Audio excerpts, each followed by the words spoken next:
Good evening. My name is Don Muse, and I'm happy to be here. At my age, I'm happy to be anywhere.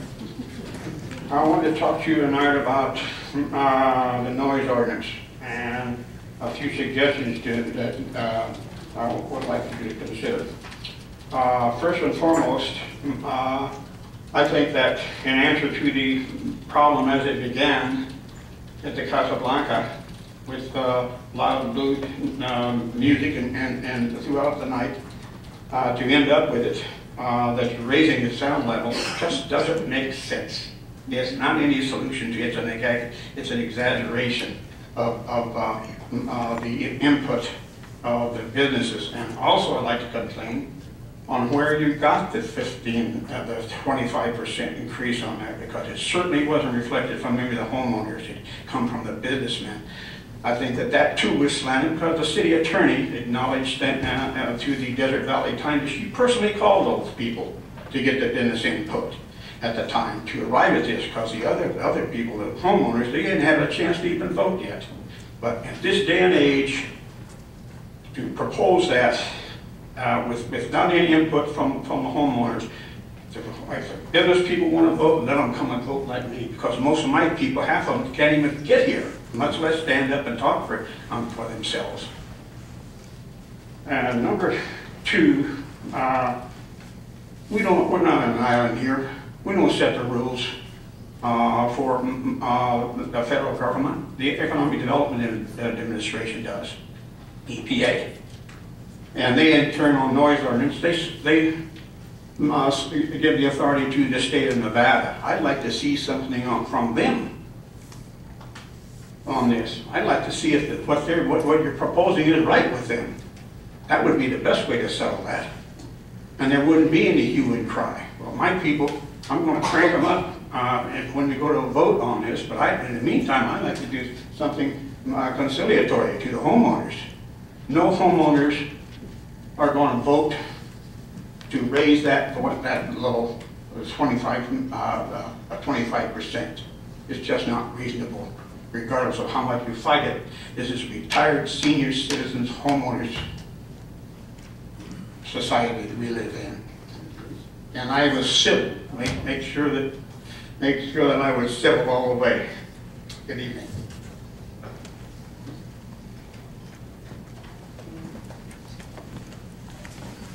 Good evening, Mayor and City Council. I too am here over concern over this. I'm sorry, Jennifer Rever, 1010 Levin Lane. I too am here over a concern with this bill proposed 469. There is multiple things in it that concern me. One being the raising of the decibels. I guess the question I have is, whenever I went and searched across the United States, different places, I didn't know what 75 decibels was, didn't know what 65 was. When I went and looked at it, I pulled up LA and Denver and lots of different things and places. A lot of them go by just the source of the sound, how many feet you can hear it from. And then if you get into some of them that actually have decibels, LA's light industrial is 75.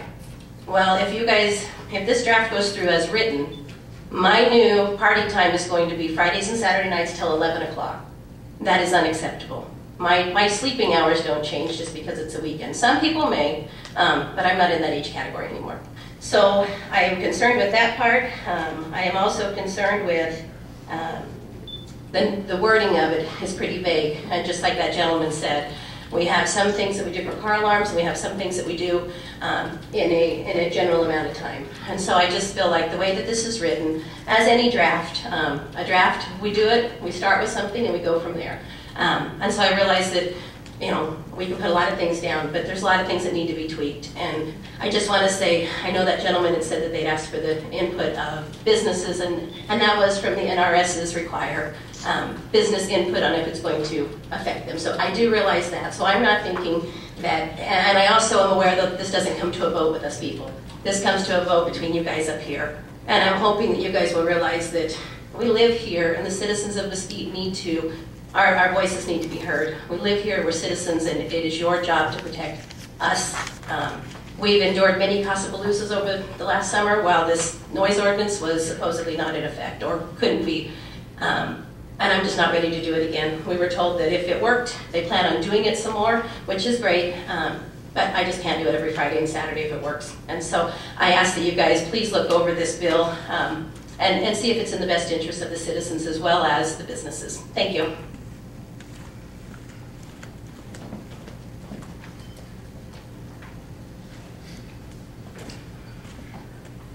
Sam River, 990 Levitt Lane.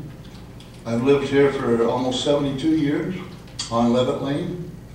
It used to be Pulsford Lane and now it's Levitt Lane. We donated the land for the road that goes down Levitt Lane. My granddad, my dad, the Jensens, the Rivers, and the Levitts donated most of that road, Levitt Lane. And it's been a kind of a quiet little neighborhood. We realized when the Casablanca came in, we actually voted against that.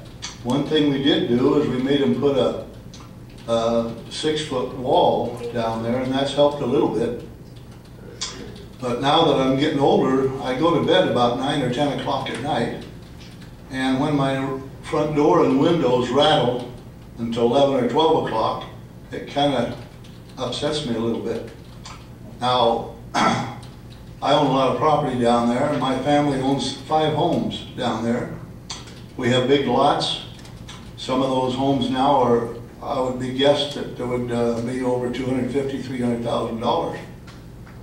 Dr. Abib lives on Levitt Lane. She bought a nice big home there.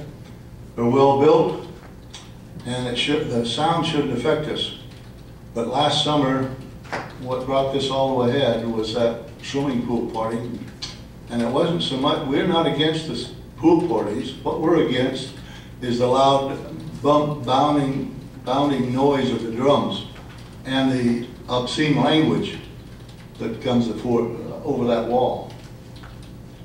Now, we pay a lot of taxes too. I realize that Casablanca pays a lot of taxes and employs a lot of people. But I want to tell you one thing.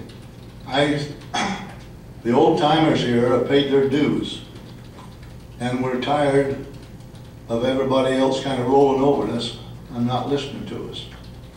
And thank you.